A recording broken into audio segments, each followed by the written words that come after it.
All right, thanks for listening to her story. Here we are with Franko Gonzo. Hey, Franco. Hi, how are you, Ash? Yeah, really well. Thanks for joining us today. Thanks for having me. Look, you say in your press release you have a lot of things to say, so we wanted to give you either some airtime or a soapbox, whatever you need, I because appreciate it. I do have a lot to say. Um, so how about we kick off with where you're at the moment? So you've just released a new single. So can you talk us through that, please? Yeah, so I have just released Get School'd, which is the second single of five to be released this year. Mm-hmm.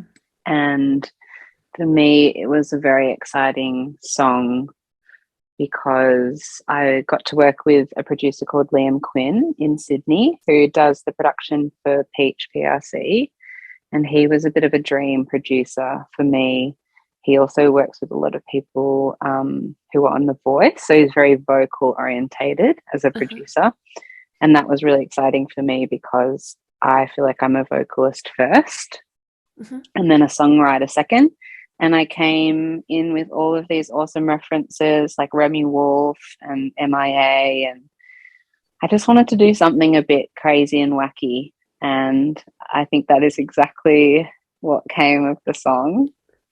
And it's about a one night stand, but also just like I was going through letting go of being a people pleaser at the time, Mm-hmm. and just really wanted a song to celebrate that time where I just wanted to tell people when they did something that kind of went against my values, and I wanted to call them out rather than let it slide. So yeah, that's what the song is all about. Fantastic. I think there should be more of that personally, but I'm glad Yes. you're not the only one, but you're setting the way forth. All right. So working with Liam, and then you put together a killer video. So what was that like, um, putting that together and also having it released? So I feel like I am very visual with the way that I make music. And for me, the music and the visuals are very much as equally huge. Um, and like you should see my bedroom, it's just the most crazy world of color. And I think that's what this Franko Gonzo project is for me. It's a way to explore the visuals and the music together. Mhm. So, get schooled. I got to work. I've been working with a pretty much 90% female team from the visual side. Mhm. And so I worked with the amazing Grace Moore, who runs Alt House in Fitzroy. Mhm. And she produced it with me and I art directed. So we kind of put a team together. Um, it was pretty much the same team as the Planet video clip as well. Mhm. And we worked with Nissa, who's an amazing director of photography. And we came up with this idea. We wanted to throw back to the school days. And so we were it was the funnest. It was so fun because we like collected all of these props like nippies, and I went back to my parents' house and got my high school diaries and photos of me at school and my uniform. And we just kind of like threw it all in a box. And then on the day, whatever worked to add to the story of Get School'd. But I kind of wanted to just be this like turbo version of my high school self. Mhm. Yeah. And it was just like, it was just one day. And then the next location, so we did one kind of more in the school, and then the second location was a bit of like the after school, with my friends, with my posse. And yeah, I think it just kind of kept developing the narrative of who Franko Gonzo is, which is just in my head a character that's like a hyper version of myself that just like doesn't really care too much about what people thinks, and just like wants to wear whatever she wants to wear and just have the most fun possible. So yeah, I just think the video clip just kept developing on this narrative of who Franko Gonzo is, and that there should be like a version of everyone, if that makes sense. Yeah.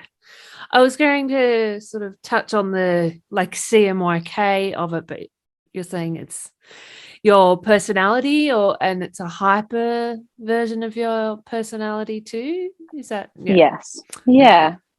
Very good. So you're saying it's going to be the second of 5. Tell us more. So I had an amazing time in the last 2 years. COVID was obviously a really hard time for a lot of people, but I had the opportunity to kind of step away from the industry and just develop my skills as a songwriter. So step away from gigging and touring and all of that kind of stuff. And it was in this perfect time where I was in between projects. So I used to have a project called Francesca Gonzalez under my full name, and I was wanting to develop new songs for this new project.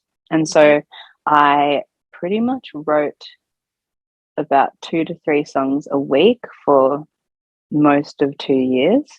And I would just like reach out to as many producers and songwriters online as I possibly could, because I think throughout lockdown and all of that time, I used music as a way to escape and just keep creating and keep being creative. So I wrote like a huge body of work, and then I chose the 5 best tracks from that time, which is what you'll all see this and hear this year. Gosh, that must have been a hard decision. How many in total about were there? Oh, hundreds and hundreds. I should go back and count, actually. That would be cool to know how many I can put on my bio.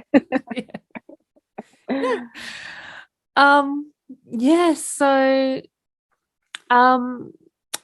how would you describe your sound to people who may not have heard you? I mean, we've got Get Skool'd on Slice Radio, but people who may not have heard the 2 singles. So I feel like as a vocalist first, the sound very much adapts with each song that I write. And so I feel like I have kind of carved out a space and a sound that's still there's still lots of versions of it, but the key element would be my vocals, and then I'll throw back to like Timberland drums, and there's always a lot going on in the sound, dancey.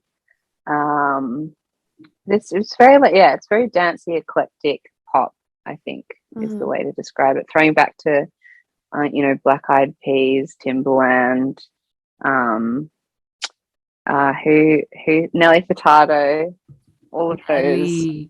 Yeah, Nelly, we love Nelly. You do? I love a bit of Nelly. Yeah, love Nelly. Very good. I guess who else apart from Nelly was is your inspiration to go this way and go down this path? I think what I wanted to do was use the songwriters and producers and artists of my childhood and then bring it into the new contemporary sound that's happening at the moment. So, Britney and Spice Girls and all of those things I was listening to when I was younger. And so even though there is a throwback to the 90s at the moment, I feel like it kind of fit perfectly with this project of what my nostalgic, feelings were leaning towards. So that's definitely what I think. Like there's a lot of Amy Winehouse, there's a lot of Beyonce as well. So I think just like the big names in pop, but then bring it into the new sound, which is like Remy Wolf and new artists doing quirky, fun production. Yeah. I like the word eclectic. I'm so glad you used that. I think it's something we could all aim for, but definitely music. So, Yes. so with the 5 singles, are we also going to have an album? At the moment, I'm writing for. I think I want to just continue to do batches of about 5 tracks. Probably for this year and then next year. I'm writing for the next batch to be released next year. But for me, I love like really focusing on releasing a song and spending some time with it and creating a visual world around each song.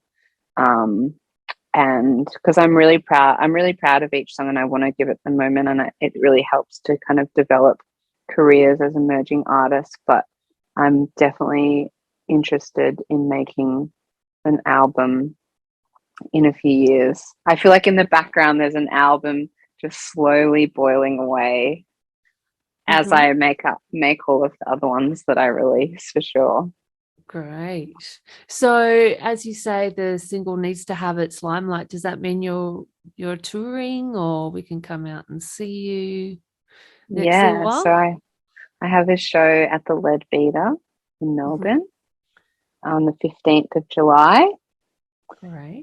With some amazing supports. I've got Zuli Tunes, she's an amazing pop singer and songwriter from Sydney. So she's going to fly down, and then your girl Fo is going to DJ all night as well. So it's going to be, and I'm putting a whole full live band together. There's going to be 4 of us on stage, which I'm very excited because I love performing and I love live music, and I feel like that is something I haven't been able to quite show yet with this project. Yeah, great. Especially how you're like, it's a lot about the vocals. So, yes, it's all about the vocals, and I feel like I'm better as a live vocalist as well than recorded. So, well, there you go. I don't think I hear that very much. People do like to have the the auto tune and yeah. I remember when I first started, like all of the producers I was working with just like slammed the auto tune. I was like, what is happening? let the little raw moments come through. I think that's what this music I'm kind of, it does have a lot of auto tune, but I think my album in a few years time will not, and it will be a lot more raw and really showcase that. Very good. So you were talking earlier about just being an emerging artist. So how do you have to balance it at the moment with 2 singles out, working on 5? Do you have to balance a day job and the career at the moment? Yeah, I think that's a big thing I'm feeling right now, is that audiences really need to know that probably not, you have to have a day job, basically. It's incredibly expensive to build a musical project. To make songs is really expensive. To put the visuals together is really expensive. And so I juggle an array of many different jobs. I'm a vocal coach. I teach songwriting to kids. I do lots of art directing and styling. I work on films in the props department and art department. There's a lot of things that I do because I also have to keep flexible to then be able to dedicate time to my music. So it's really hard if I lock in a full-time job and try and do things on, after work.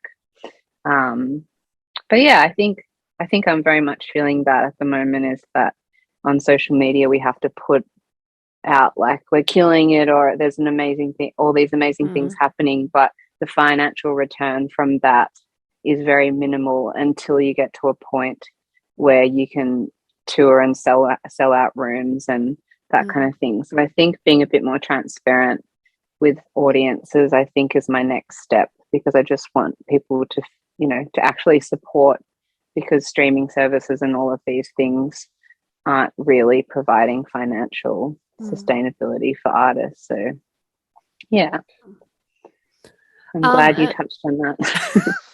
And what about grants? How do they work for you? Do they? So I set the project up through working for a year and a half in film, and I funded it myself just to get it off the ground. But then now it's kind of out there in the world. I do want to start looking and relying more on grants, because I think it's a really great avenue, and it's a really great experience to write grants and really look at your project and go, what am I trying to do? What are the goals? Going through the entire grant process, I think, is an amazing experience for all artists, even though it's a lot of work. And I sometimes say, like, oh, even if I don't get it, I'm really glad that I did it, because there's a lot of reflection. But yeah, I think that's kind of going to be my aim for the next couple of years, just to set it up and trying to uphold that the high class music standard that I've created, and also the visuals, and working with as many collaborators as possible, and kind of create an ecosystem through the project of employing lots of different people. And I think grants will really help that if I can get them. Oh, fingers crossed for you. There's a few out there. You've just got to look. Yes, got to be the one. Keep your finger on the pulse. Yeah, I'm writing a Creative Victoria grant at the moment, and fingers crossed. Yay! I wish you all the best. Thank you. I appreciate it.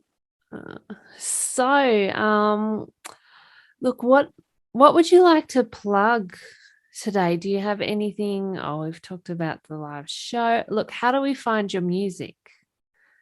So if you look up Franko Gonzo on all the streaming services, but I feel like Instagram for me is where I really put most of my time, because it's a visual and sonic landscape that is where I kind of develop the world.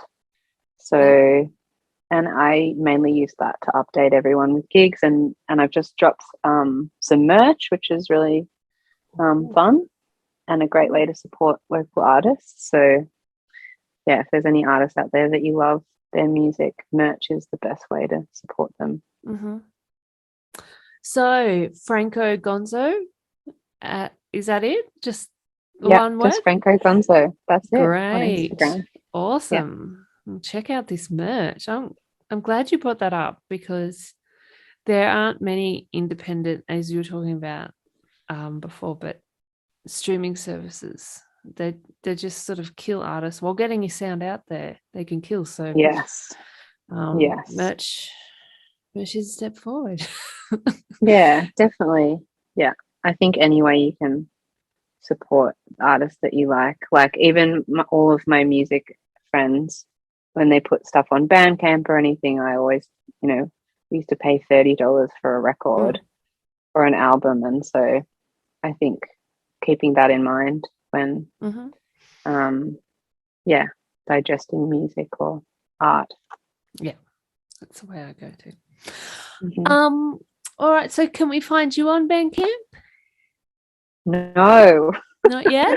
after saying that, after this weekend, I was like, I'm definitely going to put my music and merch on Bandcamp, because I think it's a great way for people to also be able to donate what they think is worthy too, which is great. Mm. So what are you listening to at the moment? Ooh, I'm loving Dora Jar.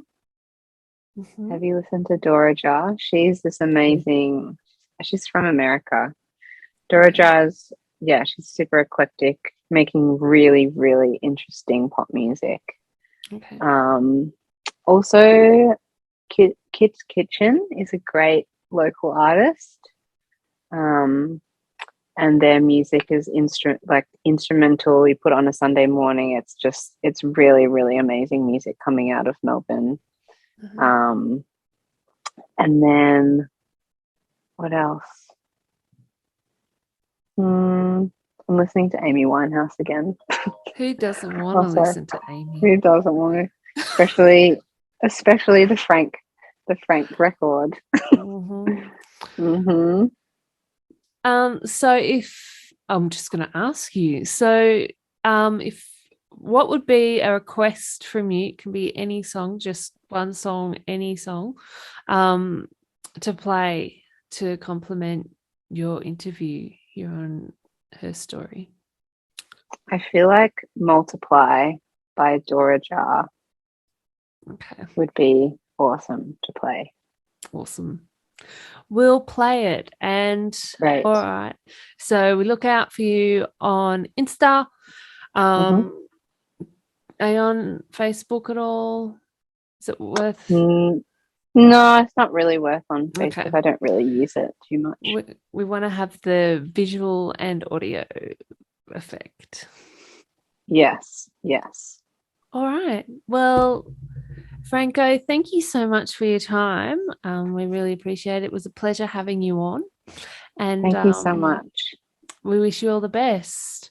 Thank Or you. we And I can't get. really, Yeah. oh, Sorry. I was just going to say thank you so much for the support. I really appreciate it. And thank you for playing my music and giving me a You're platform to welcome. speak. Yeah. Appreciate it. So I like to support emerging artists, and so does Slice Radio, because like how can you still have like music coming out, Yeah, and it's a lot really of indie important. stuff, because that's people you don't get to hear very often. Absolutely. Absolutely. No, thank you. Oh, you're very welcome. So um all the best, and while we can't get to the lead beta. Mm-hmm. I was going to say Leadbeater. lead belly. It could have been. Yeah, because Have a there was great the show. Lead Belly in Sydney. Thank you. It will be a good show.